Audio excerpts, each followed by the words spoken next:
यह प्रसंग पांडवों के वनवास के समय का है।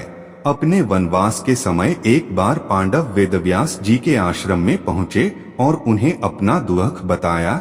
युधिष्ठिर ने वेदव्यास जी से प्रार्थना करी कि वो उन्हें अपना राज्य पुनः प्राप्त करने का कोई उपाय बताएं। तब वेदव्यास जी ने कहा कि पुनः अपना राज्य प्राप्त करने के लिए तुम्हें दिव्य अस्त्रों की आवश्यकता पड़ेगी, क्योंकि कौरवों के पास भीष्म, द्रोणाचार्य, कृपाचार्य, कर्ण जैसे महारथी हैं।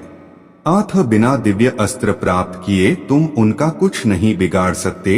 युधिष्ठिर के यह पूछने पर कि वो देवताओं से यह दिव्य अस्त्र कैसे प्राप्त करे, वेदव्यास जी ने कहा कि आप सब में केवल अर्जुन ही देवताओं को प्रसन्न करके दिव्यास्त्र प्राप्त कर सकते हैं। अतः अर्जुन को देवताओं को तपस्या करके प्रसन्न करना चाहिए। वेदव्यास जी के ऐसे वचन सुनकर अर्जुन तपस्या करने के लिए आगे अकेले ही रवाना हो गए। अर्जुन उत्तराखंड के पर्वतों को पार करते हुए एक अपूर्व सुंदर वन में जा पहुँचे। वहाँ के शांत वातावरण में वे भगवान शंकर की तपस्या करने लगे। उनकी तपस्या की परीक्षा लेने के लिए भगवान शंकर एक भील का वेश धारण कर उस वन में आए। वहाँ पर आने पर भील रूपी शिव जी ने देखा कि एक दैत्य शूकर का रूप धारण कर तपस्यारत अर्जुन की घात में है। शिव जी ने उस दैत्य पर अपना बाण छोड़ दिया। जिस समय शंकर भगवान ने दैत्य को देखकर बाण छोड़ा, उसी समय अर्जुन की तपस्या टूटी और दैत्य पर उनकी दृष्टि पड़ी। उन्होंने भी अपना गांडीव धनुष उठाकर उस पर बाण छोड़ दिया। शूकर को दोनों बाण एक साथ लगे और उसके प्राण निकल गए। शूकर के मर जाने पर भील रूपी शिव जी और अर्जुन दोनों ही शूकर को अपने बाण से मरा होने का दावा करने लगे। दोनों के मध्य विवाद बढ़ता गया और विवाद ने युद्ध का रूप धारण कर लिया। अर्जुन निरंतर भील पर गांडीव से बाणों की वर्षा करते रहे, किंतु उनके बाण भील के शरीर से टकराट कराकर टूटते रहे और भील शांत खड़े हुए मुस्कुराता रहा। अंत में उनकी तरकश के सारे बाण समाप्त हो गए। इस पर अर्जुन ने भील पर अपनी तलवार से आक्रमण कर दिया। अर्जुन की तलवार भी भील के शरीर से टकराकर दो टुकड़े हो गई। अब अर्जुन क्रोधित होकर भील से मल्ल युद्ध करने लगे। मल्ल युद्ध में भी अर्जुन भील के प्रहार से मूर्छित हो गए। थोड़ी देर पश्चात जब अर्जुन की मूर्छा टूटी तो उन्होंने देखा कि भील अब भी वहीं खड़े मुस्कुरा रहा है।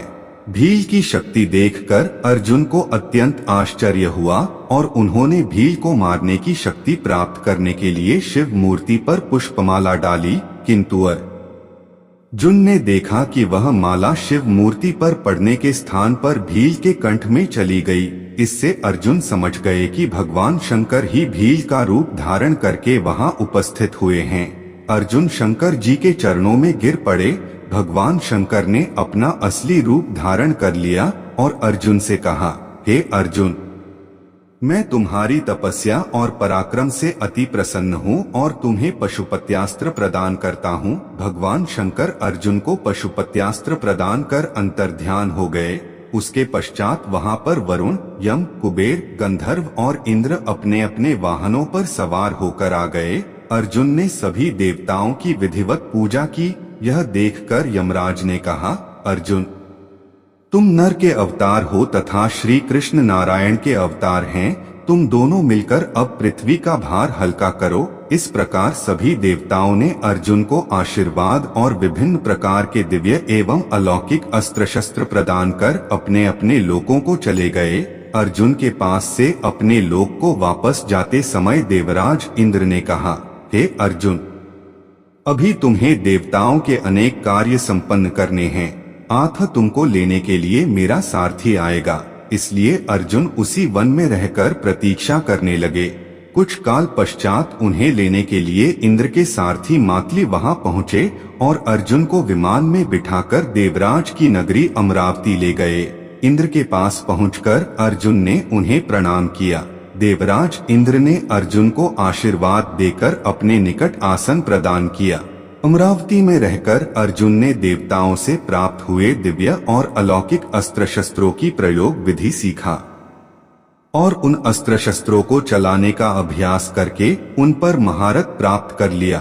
फिर एक दिन इंद्र अर्जुन से बोले, वत्स, तुम चित्रसेन नामक गंधर्व से संगीत और नृत्य की कला सीख लो। चित्रसेन ने इंद्र का आदेश पाकर अर्जुन को संगीत और नृत्य की कला में निपुण कर दिया।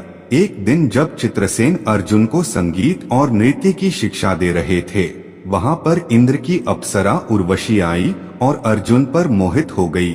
अवसर पाकर उर्वशी ने अर्जुन से कहा, हे अर्जुन, आपको देखकर मेरी कामवासना जागृत हो गई है, अतः आप कृपया मेरे साथ विहार करके मेरी कामवासना को शांत करें। उर्वशी के वचन सुनकर अर्जुन बोले, हे देवी, हमारे पूर्वज ने आपसे विवाह करके हमारे वंश का गौरव बढ़ाया था, अतः पुरु वंश की जननी होने के नाते आप हमारी माता के तुल्य हैं।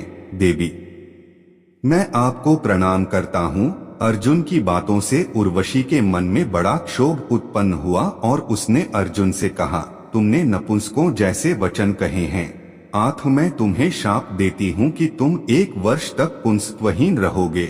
इतना कहकर उर्वशी वहां से चली गई। जब इंद्र को इस घटना के विषय में ज्ञात हुआ तो वे अर्जुन से बोले, वत्स, तुमने जो व्यवहार किया है वह तुम्हारे योग्य ही था। उर्वशी का यह शाप भी भगवान की इच्छा थी। यह शाप तुम्हारे अज्ञातवास के समय काम आएगा। अपने 1 वर्ष के अज्ञातवास के समय ही तुम पुंसत्वहीन रहोगे और अज्ञातवास पूर्ण होने पर तुम्हें पुनः पुंसत्व की प्राप्ति हो जाएगी। इस शाप के कारण ही अर्जुन 1 वर्ष के अज्ञातवास के दौरान बृहन्नला बने थे।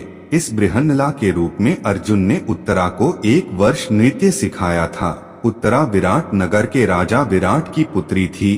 अज्ञातवास के बाद उत्तरा का विवाह अर्जुन के पुत्र अभिमन्यु से हुआ था।